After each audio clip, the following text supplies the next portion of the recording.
Hello दोस्तों, स्वागत है आपका मेरे YouTube चैनल परीक्षा प्लान में। तो आज की वीडियो में सामाजिक अध्ययन के उन प्रश्नों को हल करेंगे जो मई 2016 वाले पेपर में पूछे गए थे। तो चलिए वीडियो को शुरू करते हैं। पहला प्रश्न है, जैसा कि चोल अभिलेखों में उल्लिखित है कि ब्रह्मदेव उपहार में दी गई भूमि होती थी, वह निम्नलिखित में से किसको दी जाती थी? पहला विकल्प है मंदिरों को, दूसरा विकल्प है ब्राह्मणों को, तीसरा विकल्प है जैन संस्थानों को और चौथा है स्कूलों को। तो इस प्रश्न के लिए दूसरा विकल्प सही है, ब्राह्मणों को। अगला प्रश्न है, 7वीं शताब्दी में बड़े भूस्वामी और योद्धा सरदार विभिन्न क्षेत्रों में किस नाम से जाने जाते थे? पहला विकल्प है महासामंत, दूसरा है अमात्य, तीसरा है महामात्य और चौथा है सामंत। तो इस प्रश्न के लिए चौथा विकल्प सही है, सामंत। तो 7वीं शताब्दी में बड़े भूस्वामी और योद्धा सरदार जो थे तो उन्हें सामंत के नाम से जाना जाता था। अगला प्रश्न है, निम्नलिखित राजवंशों में से किसके समय बेटी कर नगद के बजाय जबरन श्रम के रूप में लिया जाता था?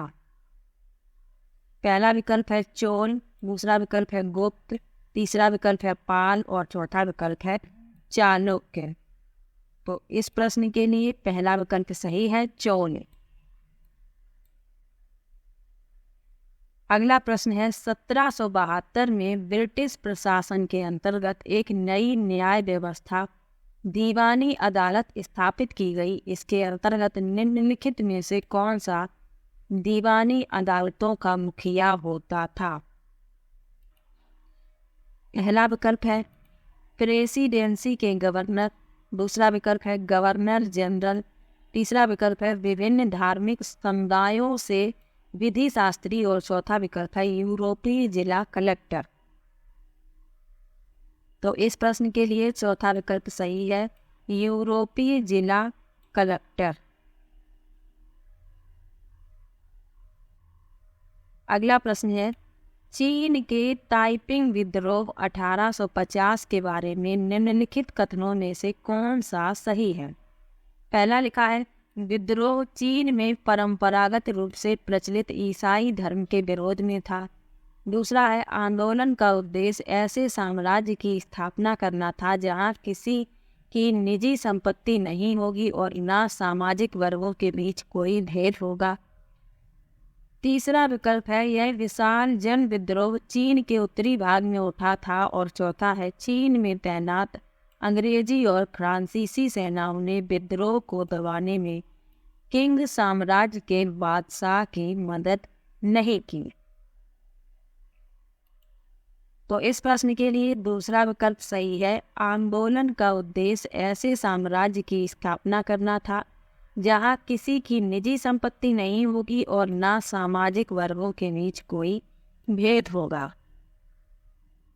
अगला प्रश्न है, निम्नलिखित चित्र शैलियों में से किसमें भारत को एक अनूठे भूप्रदेश के रूप में चित्रित किया गया था जिसकी ब्रिटिश कलाकार सैलानियों को पड़ताल करनी थी? पहला विकल्प है भित्ति चित्र शैली, दूसरा है मनोहारी भूदृश्य चित्र शैली, तीसरा है खर्रा चित्र शैली और चौथा है रूप चित्रकारी चित्र शैली। और इस प्रश्न के लिए दूसरा विकल्प सही है, मनोहारी भूदृश्य चित्र शैली। अगला प्रश्न है, हुंडरू जलप्रपात निम्नलिखित पठारों में से किसमें पाया जाता है?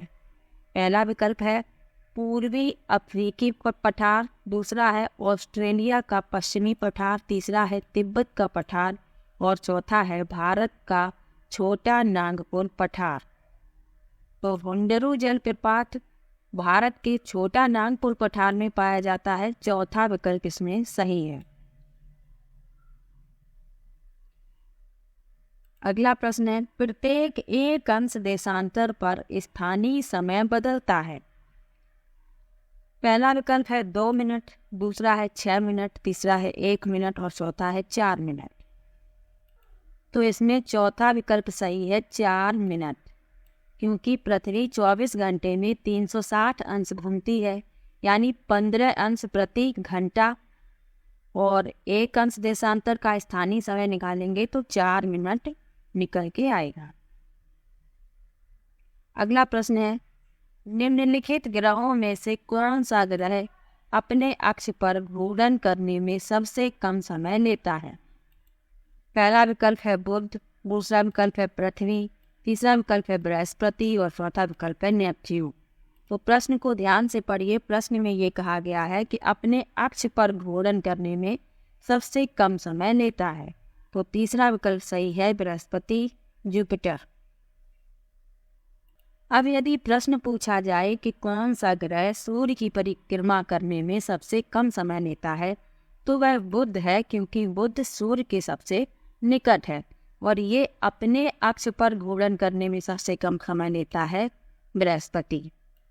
अगला प्रश्न है, निम्नलिखित द्वीप समूहों में से कौन सा समूह समान अक्षांश पर स्थित है? पहला विकल्प है बहामास द्वीप और श्रीलंका, दूसरा है बकेर द्वीप और कैरोलिन द्वीप, तीसरा है क्लिपर्टन द्वीप और कुक द्वीप और चौथा है टोंगा द्वीप और मॉरिशस द्वीप। तो इस प्रश्न के लिए चौथा विकल्प सही है, टोंगा द्वीप और मॉरिशस द्वीप। अगला प्रश्न है, जब लंदन में दोपहर के 12 बजे हैं, तब लंदन से 15 अंश पूर्व में स्थानीय समय होगा। तो 15 अंश पूर्व में पूछा गया है, तो दोपहर के 1 बज रहे होंगे। तीसरा विकल्प इसमें सही है। अगला प्रश्न है, निम्नलिखित महासागरों में से किसमें पृथ्वी का सबसे गहरा भाग स्थित है?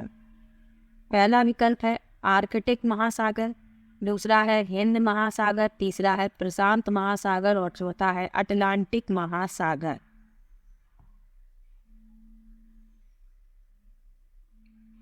तो इस प्रश्न के लिए तीसरा विकल्प सही है, प्रशांत महासागर। इसका नाम क्या है सबसे गहरे भाग का? मेरियाना गर्त, ये भी याद रखना है। अगला प्रश्न है, सह्याद्री को सामान्यतः जाना जाता है। पहला विकल्प है पूर्वी घाट, दूसरा है पश्चिमी घाट, तीसरा है अरावली और चौथा है हिमालय। तो सह्याद्री को सामान्यतः जाना जाता है पश्चिमी घाट, दूसरा विकल्प इसमें सही है।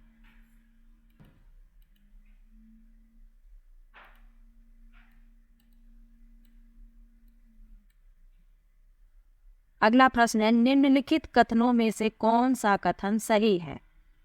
पहला है ओयासियो महासागरीय धारा गर्म धारा है, जबकि क्यूरोसियो धारा ठंडी धारा है। ब्राजीलियन और कैलिफोर्निया धाराएं गर्म धाराएं हैं। तीसरा विकल्प है लेब्राडोर और गल्फ स्ट्रीम दोनों ही ठंडी धाराएं हैं और चौथा है लेब्राडोर महासागरीय धारा ठंडी धारा है, जबकि गल्फ स्ट्रीम गर्म धारा है। तो इसमें जो सही है वो बताना है। तो इसमें चौथा विकल्प सही है, लेब्राडोर महासागरीय धारा ठंडी, जबकि गल्फ स्ट्रीम गर्म धारा है।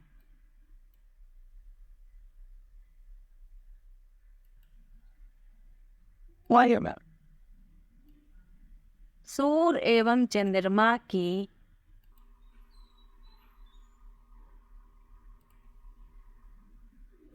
सतह पर शक्तिशाली गुरुत्वाकर्षण बल के कारण निम्नलिखित में से किस महासागरीय परिसंचरण की उत्पत्ति होती है? पहला है महासागर धाराएं, दूसरा है ज्वार भाटे, तीसरा है सुनामी और चौथा है तरंगें। तो इस प्रश्न के लिए दूसरा विकल्प सही है, ज्वार भाटे। सूर्य एवं चंद्रमा की पृथ्वी की सतह पर शक्तिशाली गुरुत्वाकर्षण बल के कारण जो महासागरीय परिसंचरण उत्पन्न होता है उसे ज्वार भाटा कहते हैं। अगला प्रश्न है, निम्नलिखित में से पछुआ पवनों की मुख्य विशेषता ज्ञात कीजिए। पहला है ये विभिन्न ऋतुओं में अपनी दिशा बदलती रहती हैं। दूसरा है ये स्थायी रूप से पूर्व से पश्चिम की ओर चलती रहती हैं। तीसरा है ये समुद्र से स्थल की ओर चलती हैं। और चौथा है ये स्थायी पवनें हैं। तो पछुआ पवनों की मुख्य विशेषता है कि ये स्थायी पवनें हैं। चौथा विकल्प इसमें सही है। अगला प्रश्न है निम्नलिखित दो स्तंभों का मिलान कीजिए। इसमें मिलान करना है। ये है महासागरीय परिसंचरण और ये है इनके लक्षण। तो इसमें मिलान करना है, कौन किससे मिलान होगा।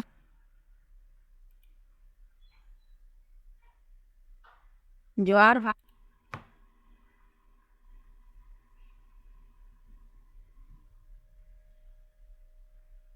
तो ज्वार भाटा को मिलाएंगे जल का सामयिक उठना और गिरना। सुनामी मिलाएंगे तेज भूकंपी तरंगे।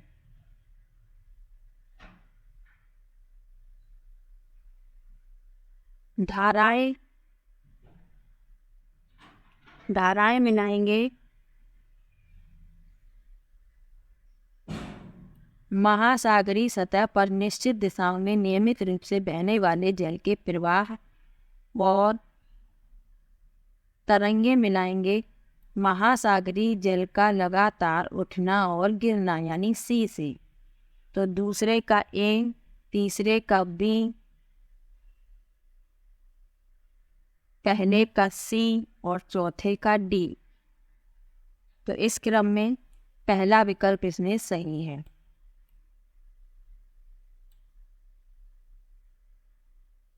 अगला प्रश्न है पृथ्वी की सतह से आरंभ करते हुए वायुमंडल की विभिन्न परतों का निम्नलिखित में से सही क्रम कौन सा है। तो पृथ्वी की सतह से शुरू करना है। तो पृथ्वी की सतह से सबसे पहले होती है क्षोभ मंडल।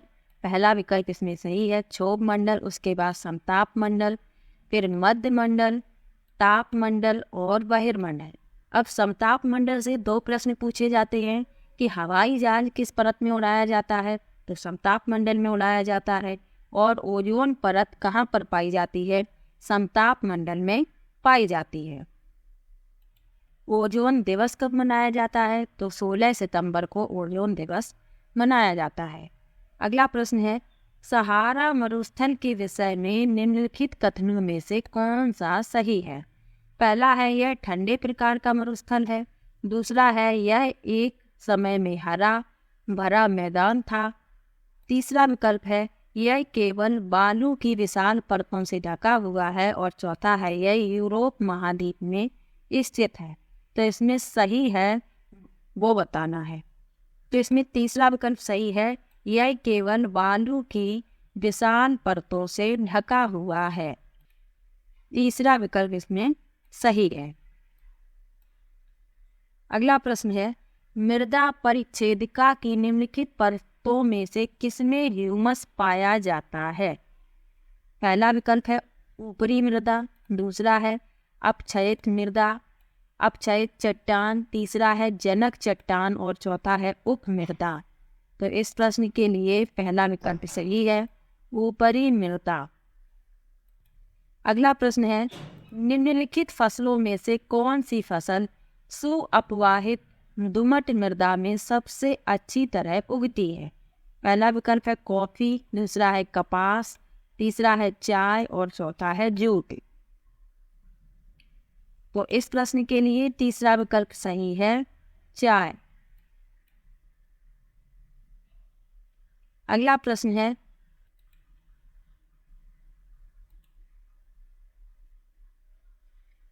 प्रश्न है औद्योगिक जोखिमों को कम करने के लिए निम्नलिखित उपायों में से किस एक उपाय को नहीं माना गया है। पहला है विषैले पदार्थों की भंडारण क्षमता की सीमा होनी चाहिए। दूसरा है उद्योगों में प्रदूषण नियंत्रण के उपाय को उन्नत किया जाना चाहिए।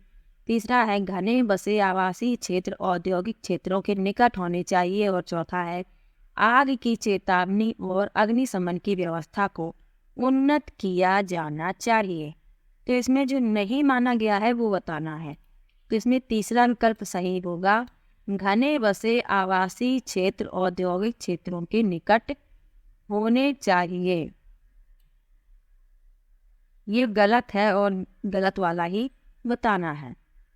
अगला प्रश्न है, द्राक्षा कृषि विटीकल्चर से अभिप्राय है।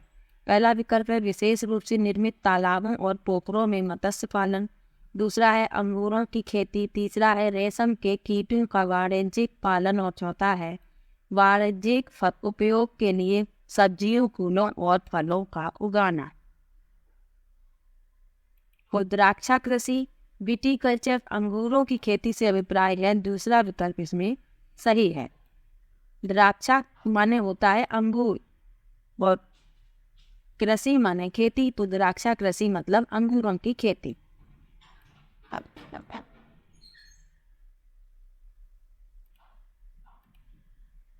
अगला प्रश्न है, महाजनपदों के विषय में निम्नलिखित कथनों में कौन सा सही है। पहला है सभी महाजनपदों की राजधानी नहीं होती थी। दूसरा है महाजनपद के सभी राजा समस्याओं पर निर्णय के लिए सभाओं में मिलते थे, जिन्हें संघ कहते थे। तीसरा विकल्प है महाजनपदों में सेना का रखरखाव आम लोगों द्वारा दिए गए उपहारों द्वारा किया जाता था। और चौथा है प्रत्येक महाजनपद किसी एक राजा द्वारा शासित नहीं होता था, अपितु सैकड़ों शासक मिलकर शासन करते थे। वह प्रत्येक शासक राजा कहलाता था। तो इसमें महाजनपद के बारे में जो सही है वो बताना है। तो इसमें पहला विकल्प सही है, सभी महाजनपदों की राजधानी नहीं होती थी। अगला प्रश्न है, करीब 1800 साल पहले एक प्रसिद्ध तमिल महाकाव्य सिलप्पिदिकारम की रचना निम्नलिखित में से किसने की। पहला विकल्प है इलांगो। दूसरा विकल्प है थिरुवल्लुवर। तीसरा विकल्प है नक्कीरर। और चौथा विकल्प है सत्यनार। तो इस प्रश्न के लिए पहला विकल्प सही है, इलांगो। इन प्रश्नों को बिल्कुल याद कर लीजिएगा, यही प्रश्न घुमा फिराकर पूछे जाते हैं, इसलिए पिछले वर्षों के जितने भी प्रश्न पत्र हुए हैं उन सबको एक एक करके हल करेंगे। अगला प्रश्न है, बुद्ध को ज्ञान प्राप्त हुआ। पहला विकल्प है बोध गया में। दूसरा विकल्प है मगध में। तीसरा विकल्प है सारनाथ में। और चौथा विकल्प है वाराणसी में। तो इस प्रश्न के लिए पहला विकल्प सही है, बोध गया में।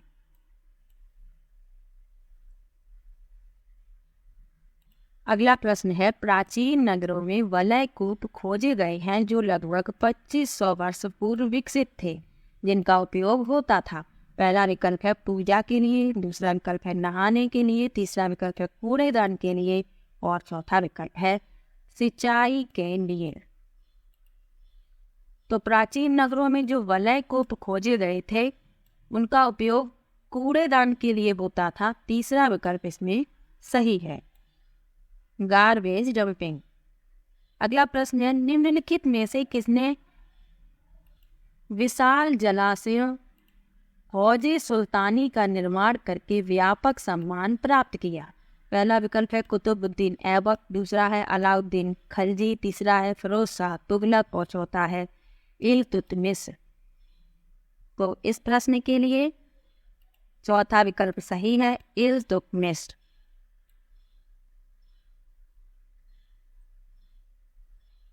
अगला प्रश्न है, मार्टिन लूथर के कार्य के संदर्भ में निम्नलिखित कथनों में से कौन सा सही है।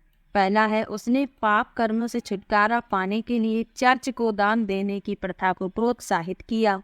तीसरा है अनेक कैथोलिक ईसाई संप्रदाय अपना उद्भव लूथर की शिक्षाओं में खोजते हैं। तीसरा है उसने यह महसूस किया कि रोमन प्रोटेस्टेंट चर्च के अनेक आचार व्यवहार बाइबिल की शिक्षाओं के विरुद्ध जाते हैं। और चौथा है उसने बाइबिल का जर्मन भाषा में। तो इस प्रश्न के लिए तीसरा विकल्प सही है, उसने महसूस किया कि रोमन प्रोटेस्टेंट चर्च के अनेक आचार व्यवहार बाइबिल की शिक्षाओं के विरुद्ध जाते हैं। अगला प्रश्न है, 3 श्रेणियों का विचार 11वीं शताब्दी के प्रारंभ में फ्रांस में सूत्रबद्ध किया गया। इस संदर्भ में निम्नलिखित 2 कथनों ए और बी पर विचार कीजिए और सही उत्तर का चयन कीजिए। समाज को 3 वर्गों में विभाजित किया गया था, प्रार्थना करने वाला वर्ग, युद्ध करने वाला वर्ग और खेती करने वाला वर्ग। 3 वर्गों में समाज के विभाजन को ईसाई धर्म का समर्थन प्राप्त था, जिससे ईसाई धर्म समाज में अनेक अपने प्रबल प्रभाव को भी दृढ़ कर सके।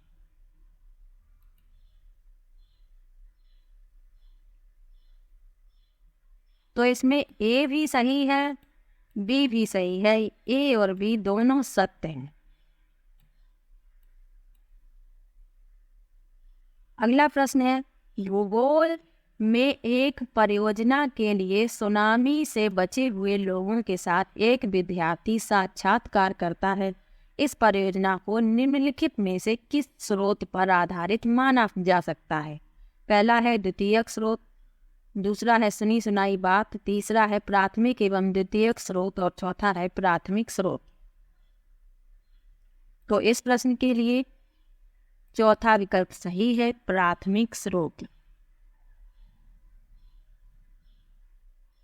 प्राथमिक स्रोत कहते किसे हैं ये भी जान लीजिए। किसी व्यक्ति या व्यक्तियों, संस्था, संगठनों द्वारा पहली बार एकत्रित किए गए डेटा को प्राथमिक स्रोत कहा जाता है। द्वितीयक स्रोत किसे कहते हैं?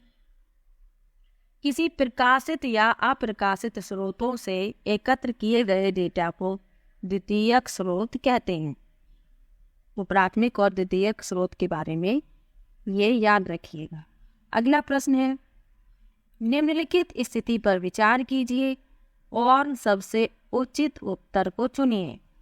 लिखा है, कक्षा में एक विद्यार्थी की राय है कि पंचायत स्तर पर भ्रष्टाचार अनिवार्य है। आप इसे, पहला विकल्प लिखा है, इस टिप्पणी की अनदेखी की मांग करेंगे और पाठ्य पुस्तक में वर्णित पंचायत की भूमिका पर ध्यान केंद्रित करने पर बल देंगे। दूसरा विकल्प है, विद्यार्थी से सहमत होंगे और पंचायत की आलोचना के साथ कक्षा की समाप्ति करेंगे। तीसरा विकल्प लिखा है, कक्षा में प्रश्न पूछेंगे, एक आदर्श पंचायत कैसे बनाया जा सकता है। यह कहते हुए खारिज करेंगे कि वह इस बात को जानने के लिए बहुत छोटे हैं। तो इस प्रश्न के लिए तीसरा विकल्प सही होगा। कक्षा में प्रश्न पूछेंगे कि एक आदर्श पंचायत कैसे बनाया जा सकता है। तीसरा विकल्प इसमें सही है। अगला प्रश्न है, उच्च प्राथमिक स्तर पर सामाजिक विज्ञान की अवधारणाओं को विकसित करने के लिए सबसे उचित विधि को चुनिए। पहला है पाठ्य पुस्तक में दिए गए प्रश्नों के उत्तरों को याद करना, दूसरा है प्रभावी लक्षणों की सूची तैयार करना, तीसरा है निर्देशित प्रश्नों की श्रृंखला से सीखना और चौथा है परिभाषाओं से सीखना। तो इस प्रश्न के लिए दूसरा विकल्प सही है, प्रभावी लक्षणों की सूची तैयार करना। अगला प्रश्न है, दूरी एवं दिशा प्रतिनिधित्व करने वाला कौशल निम्नलिखित में से कौन सी अवधारणात्मक क्षेत्र के साथ संबंध रखता है। पहला है मानचित्र पढ़ना, दूसरा है विभिन्नता, तीसरा है समग्र विकास और चौथा है मुद्रा एवं बाजार। तो इस प्रश्न के लिए पहला विकल्प सही है, मानचित्र रीडिंग। अगला प्रश्न है, निम्नलिखित में से सबसे उचित कथन को चुनिए जो सामाजिक एवं राजनीतिक जीवन विषय का वर्णन कर सकता है। पहला है यह परिभाषाओं के प्रयोग पर बल देता है, दूसरा है यह स्मरण करके सीखने पर बल देता है, तीसरा है यह वास्तविक जीवन की स्थितियों के साथ जुड़ा है और चौथा है यह एक सही उत्तर पर बल देता है। तो इस प्रश्न के लिए तीसरा विकल्प सही है, यह वास्तविक जीवन की स्थितियों के साथ जुड़ा है। It is related to real life situation. अगला प्रश्न है, सामाजिक विज्ञान विषय का परिचय कराने के लिए निम्नलिखित में से कौन सी विधियां सबसे उचित होंगी? पहला है प्रतीक अध्ययन, दूसरा है कल्पनात्मक वृत्तांत, तीसरा है चर्चाएं और चौथा है परिभाषाएं। तो इसमें प्रतीक अध्ययन सही है, चर्चाएं सही है, परिभाषाएं सही है, कल्पनात्मक वृत्तांत ये गलत है, का, गा और घा यानी कि तीसरा विकल्प इसमें सही है। अगला प्रश्न है, कहानियां सुनाना इतिहास को पढ़ाने का प्रभावशाली तरीका है क्योंकि? पहला विकल्प है यह मूल्यांकन का एक प्रभावशाली तरीका हो सकता है, दूसरा है यह विद्यार्थियों में रुचि एवं जागरूकता उत्पन्न करता है, तीसरा है यह आसानी से उत्तर स्मरण करने में विद्यार्थियों की सहायता करता है और चौथा है यह पाठ्य पुस्तक को आकर्षक बनाता है। तो इस प्रश्न के लिए दूसरा विकल्प सही है, यह विद्यार्थियों में रुचि एवं जागरूकता उत्पन्न करता है।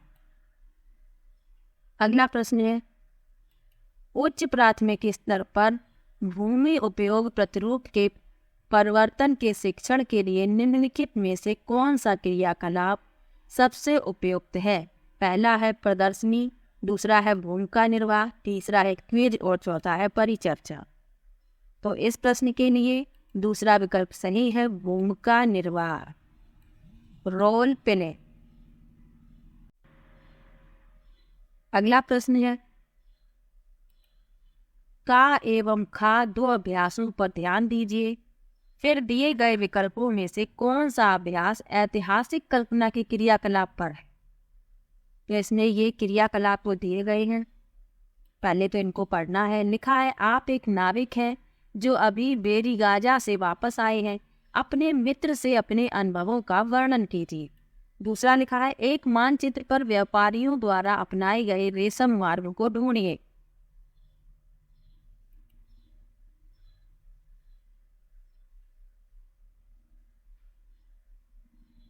तो इसमें पहला सही है, का सही, चौथा विकल्प इसमें सही। अगला प्रश्न है, सतत एवं व्यापक मूल्यांकन पर निम्नलिखित कथनों में से कौन सा अनुपयुक्त है? पहला है यह सिखाने की प्रक्रिया को छात्र केंद्रित बनाता है, दूसरा है यह शिक्षार्थियों की सीखने की समस्याओं को पहचानने में सहायता करता है, तीसरा है यह बच्चों पर बोझ डालता है और चौथा है यह स्व आकलन में सहायता करता है। तो जो अनुपयुक्त है वो बताना है, तो इसमें तीसरा गलत है, यह बच्चों पर बोझ डालता है। अगला प्रश्न है, राष्ट्रीय पाठ्यचर्या की रूपरेखा 2005 का विचार है कि पाठ्य पुस्तकों को एक माध्यम के रूप में देखा जाना चाहिए। पहला विकल्प है समाज के द्वारा स्वीकृत मूल्यों को जोड़ने के लिए, दूसरा है प्रभुत्वशाली वर्ग द्वारा स्वीकृत सूचनाओं को संपादित करने के लिए, तीसरा है परीक्षा को उत्तीर्ण करने के लिए और चौथा है अग्रिम जांच पड़ताल के लिए। तो इस प्रश्न के लिए चौथा विकल्प सही है, अग्रिम जांच पड़ताल के लिए। अगला प्रश्न है, एक सामाजिक विज्ञान का शिक्षक विविधता की सांच पर एक परियोजना लेने की योजना बनाता है, सबसे उचित विधि का चुनाव कीजिए जिससे शिक्षक चर्चा प्रारंभ कर सके।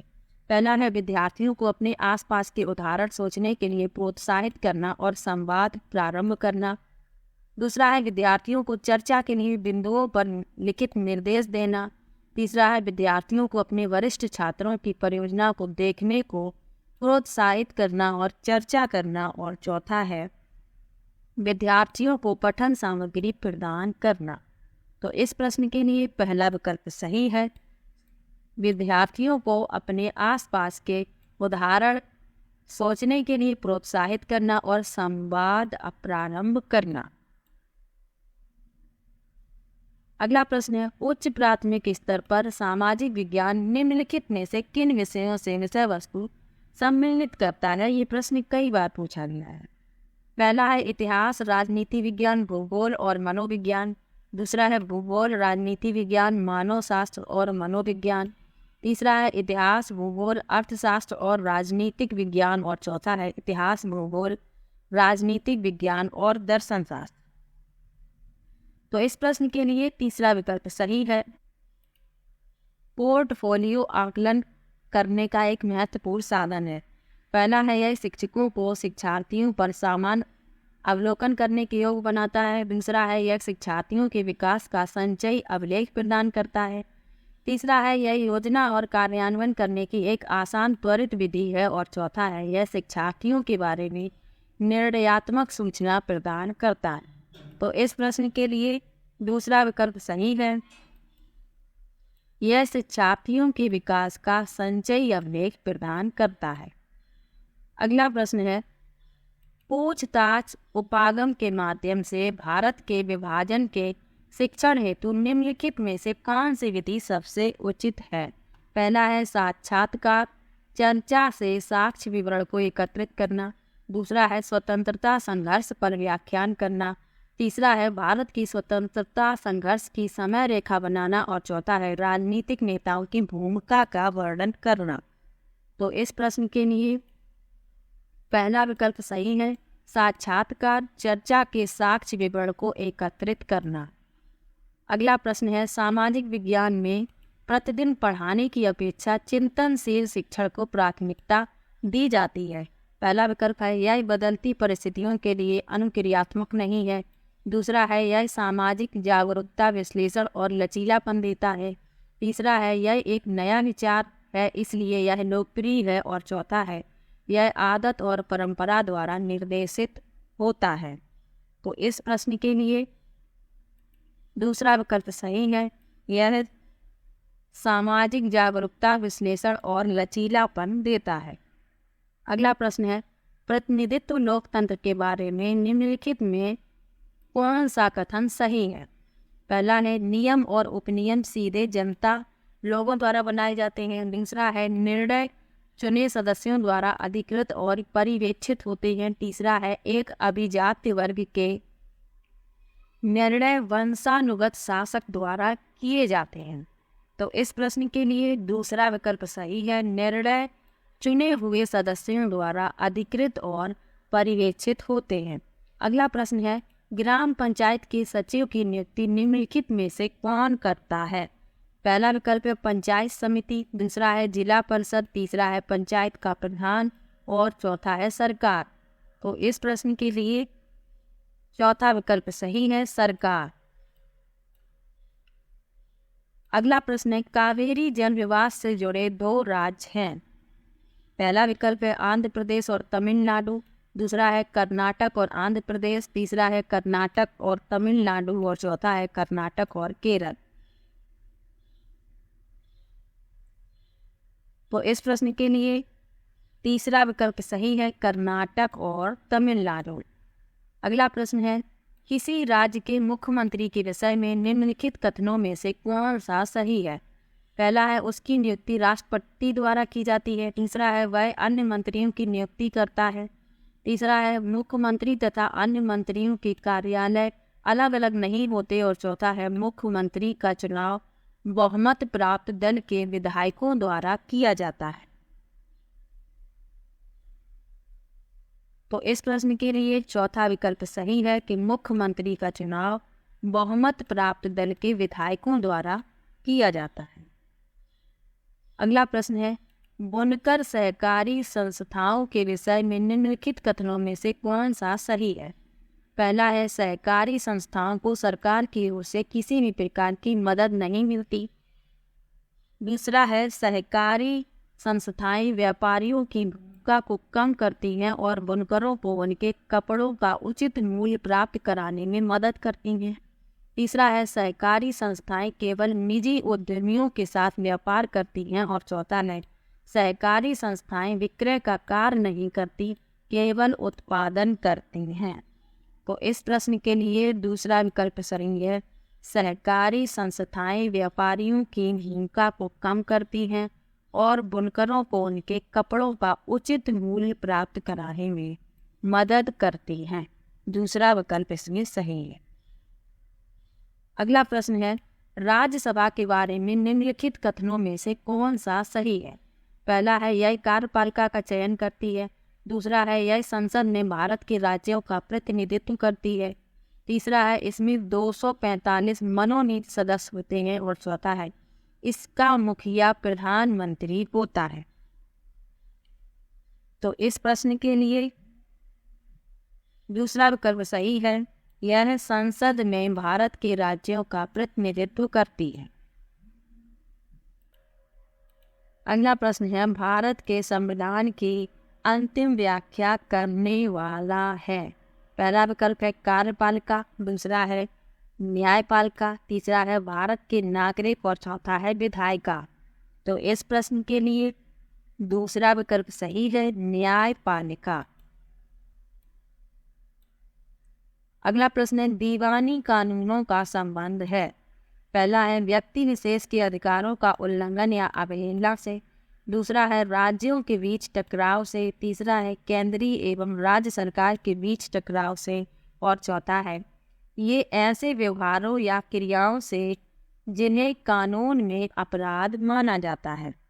तो इस प्रश्न के लिए पहला विकल्प सही है, व्यक्ति विशेष के अधिकारों के उल्लंघन या अवहेलना से। अगला प्रश्न है प्रथम सूचना रिपोर्ट FIR के विषय में निम्नलिखित कथनों में से कौन सा सही नहीं है। पहला विकल्प है यदि अपराधी व्यक्ति की पहचान और गवाहों की जानकारी है तो उनका उल्लेख किया जाता है। दूसरा है FIR में शिकायत दर्ज कराने वाले का नाम और पता लिखा होता है। तीसरा है शिकायत करने वाला FIR की एक नकल निर्धारित शुल्क प्रदान कर प्राप्त कर सकता है। और चौथा है संज्ञेय अपराध के मामले में FIR दर्ज करना अनिवार्य है। तो इसमें सही नहीं है, यानी जो गलत है वो बताना है।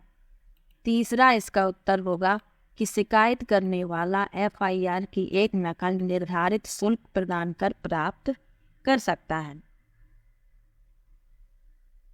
अगला प्रश्न है भारत में मुसलमानों के सामाजिक, आर्थिक एवं शैक्षणिक स्तर की जांच के लिए सन 2005 में गठित कमेटी की अध्यक्षता किसने की थी। पहला विकल्प है PK ठंगन, दूसरा है DS कोठारी, तीसरा है R सच्चर और चौथा विकल्प है BP मंडल। तो इस प्रश्न के लिए तीसरा विकल्प सही है, R सच्चर।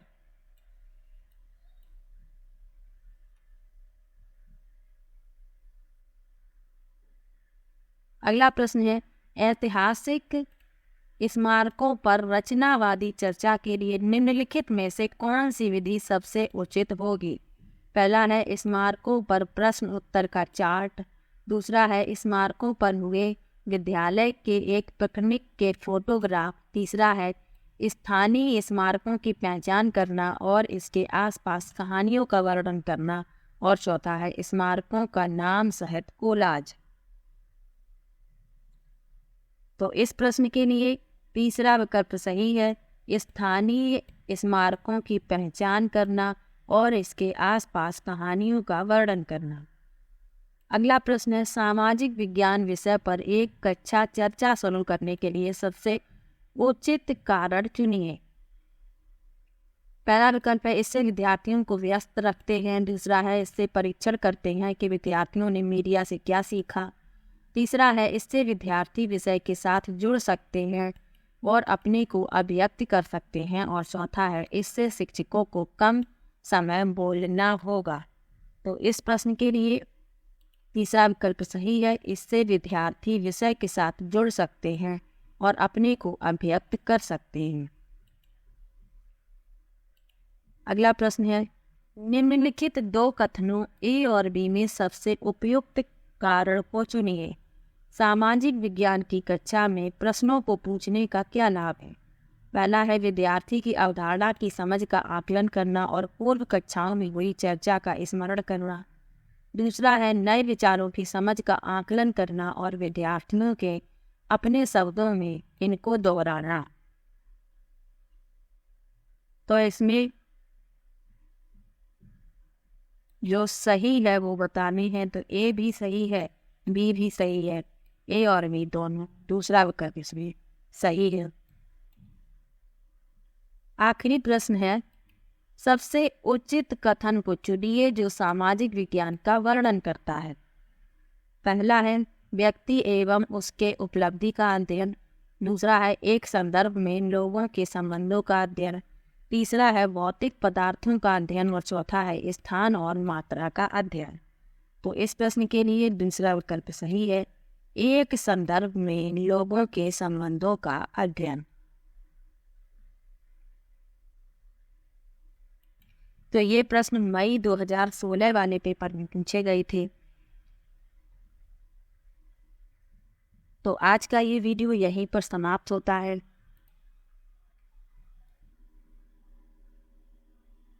वीडियो कैसा लगा कमेंट बॉक्स में ज़रूर बताइएगा। वीडियो को लाइक, चैनल को सब्सक्राइब करना मत भूलिएगा। मिलते हैं एक और नई वीडियो के साथ, तब तक के लिए बाय बाय।